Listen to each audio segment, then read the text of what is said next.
Joshua chapter 4. Once the whole nation had crossed the Jordan, the Lord said to Joshua, "Choose 12 men, one from each tribe, and give them the following order. Take 12 stones from the riverbed of the Jordan, from the very place where the priest stood still. Bring them with you and put them where you will encamp tonight." Joshua then called the 12 men he had chosen from the 12 tribes of Israel and ordered them, "Walk to the ark, up to the middle of the Jordan, and take from there a stone for each tribe, and carry it upon your shoulder.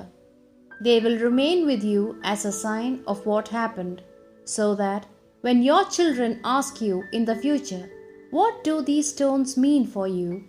you may answer, 'When the ark of the Lord crossed the Jordan, the waters parted before it, so these stones shall serve as a memorial to the Israelites forever.'" The Israelites carried out Joshua's order and picked up 12 stones from the riverbed of the Jordan, one for each tribe, just as the Lord had ordered Joshua. They brought these to the place where they encamped and placed them there. Joshua also piled up 12 stones on the riverbed of the Jordan at the spot where the priests who carried the Ark of the Covenant stood. They are still there to this day. The priests who carried the ark stood in the middle of the Jordan until everything had been done that the Lord had commanded Joshua to tell the people to do, according to the directions Moses had given to Joshua. The people crossed over quickly. When all the people had finished crossing the river, the ark also crossed, and the priests walked at the head of the people again. The men from the tribes of Reuben, Gad, and the half-tribe of Manasseh went ahead armed, as Moses had ordered them to do. They were about 40,000, strong and well-armed, and they marched before the Lord, ready for battle, to the plains of Jericho. On that day, the Lord exalted Joshua before all Israel, and henceforth they respected him all the days of his life, as they had done with Moses.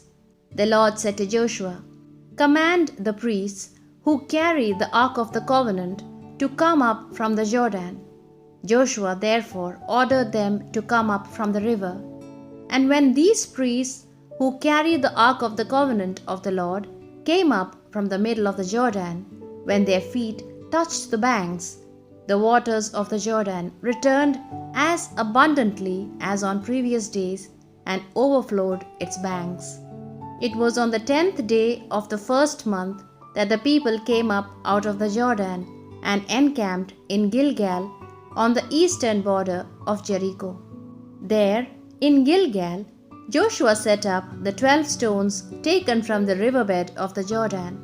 Then Joshua said to the Israelites, "When your children ask you in the future what these stones mean, then you shall tell them that the people of Israel crossed the Jordan without getting their feet wet, for the Lord our God dried up the waters of the Jordan before us, just as he did to the Sea of Reeds, which also he dried up before us to let us cross it.